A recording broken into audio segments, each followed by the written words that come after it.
OK, on poursuit ici avec ce calcul. 5% de 80, c'est quoi? Alors, on peut le faire là, manuellement, c'est très simple.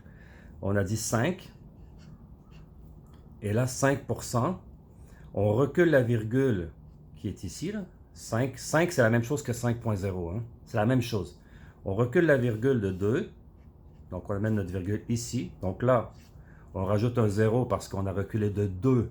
Donc il y avait ici un élément, nombre, donc c'est le 0. Et ici, il y a un élément nombre mais qui ne correspond à rien, donc on met 0.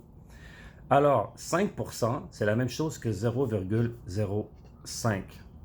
Et on veut avoir 5% de 80, donc on fait 0,05 fois 80 pour aller chercher la petite portion qui est ici du nombre 80. Donc 0,5 fois 80, comment on fait ça? On va faire 80 fois 0,05. Et là, on fait un calcul exactement comme les multiplications qu'on sait faire, c'est la même chose. Mais la virgule, on va la laisser ici. Regarde bien. 5 fois 0 égale 0. 5 fois 8 égale 40. Donc, je mets 40 ici. Maintenant, 0 fois 0 égale 0. 0 fois 8 égale 0. Et ici, 0 fois 0 égale 0. 0 fois 8 égale 0. Voilà. La virgule est après le deuxième. Ici, on a une colonne ici qui correspond aux unités. Ici, aux dizaines, dans les décimales. Et après, on est dans les nombres entiers. Donc, notre virgule, elle est ici. Hein? Elle est après la deuxième rangée. Donc, maintenant, on fait l'addition. 0, 0 plus 0, 0. La virgule ici. 4 plus 0 plus 0, 4. Et après 0. Donc, 5% de 80, ça égale 4. C'est comme ça qu'on a pu le calculer. On va en faire un autre. On veut calculer, par exemple, 12% de 100. Ça, c'est facile. On sait que la réponse, c'est 12. On le sait parce que c'est 12%. Mais on va le calculer de la même façon. 12%, c'est la même chose que 12. Et on recule la virgule de 2 pour l'amener ici. Et donc, on a 0,12. Ça, c'est 12%. 200, on va faire fois 100. 0,12 fois 100. Et on va voir qu'est-ce que ça fait. Donc, maintenant, on fait notre multiplication. 100 fois 0,12. Et on va faire le calcul. 2 fois 0 égale 0. 2 fois 0 égale 0. Et 2 fois 1 égale 2. On laisse la virgule ici. Maintenant, on continue avec ce chiffre, le 1. 1 fois 0 égale 0. 1 fois 0 égale 0. Et 1 fois 1 égale 1. On laisse la virgule ici. Et on va avec le 0 maintenant. 0 fois 0 égale 0. 0 fois 0 égale 0. Et 0 fois 1 égale 0. Et on fait l'addition. Et donc, on a ici 0, 0, la virgule, 2 ici, et 1, et 0 ici. Donc, ici, si on veut simplifier le nombre, on n'a pas besoin de laisser les zéros. Ça égale 12. C'est la même chose. On a 12,0. 12,0, c'est 12. Donc, 12% de 100, ici, pour revenir à notre réponse, c'est 12. On le savait, mais maintenant, on vient de le démontrer par le calcul. C'est simple comme ça. Je vais en faire un dernier.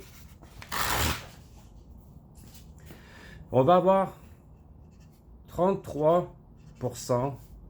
de 934. Bon, là, c'est un compliqué, celui-là. Il est compliqué parce qu'on a des nombres un petit peu plus gros. Mais c'est le même principe. 33%, c'est 33. On imagine qu'il y a une virgule avec un 0 parce que c'est la même chose. En 33 et 33,0, c'est la même chose. Mais ça nous permet de voir la virgule. On la recule de 2 et on a 0,33. Ça, c'est 33% écrit en décimale.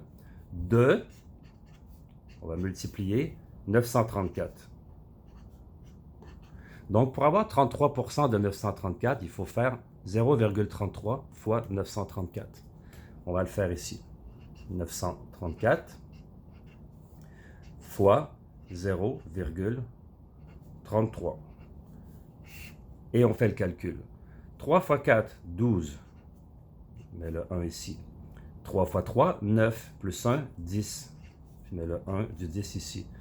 3 fois 9, 27. Plus 1, 28. Maintenant, avec le deuxième 3. 3 fois 4, 12. On met ici. Et on rajoute le 1 ici au-dessus. 3 fois 3, 9. Plus 1, 10. Et on rajoute le 1 au-dessus ici. 3 fois 9, 27. Plus 1, 28. Voilà. On descend notre virgule ici. Et ensuite, on fait 0 fois 4. Ça nous donne 0. 0 fois 3, 0. Et 0 fois 9, 0. Et on fait l'addition. Donc, l'addition, c'est 2 ici. 0 plus 2, 2. On met la virgule ici. 8 plus 0 plus 0, 8. 2 plus 8, 10. On met le 1 ici. 1 plus 2, 3. Alors, la réponse, c'est 308,22. Donc, 33% de 934, ça égale 308,22. Donc, ça paraît complexe, mais en réalité, c'est très simple. On vient de faire le calcul ici. On a démontré la simplicité de la chose. À partir du moment qu'on recule la virgule et qu'on fait notre multiplication dans les règles de l'art et qu'on descend notre virgule juste dans la même colonne, eh bien, on arrive à la réponse et c'est une réponse en décimale. C'est très simple. Il s'agit juste d'avoir la mécanique. La mécanique, elle est simple, c'est de comprendre qu'un pourcentage se met en décimale en reculant la virgule de 2 et que lorsqu'on va avoir le pourcentage d'un nombre, on le multiplie par le nombre décimal. Décimal multiplié par le nombre. On le multiplie selon les règles de l'art, de la multiplication. On descend notre virgule au même endroit. On a notre première colonne, notre deuxième colonne, la virgule, notre troisième colonne, et ainsi de suite. Et lorsqu'on fait l'addition des résultats, on obtient notre nombre. C'est aussi simple que ça.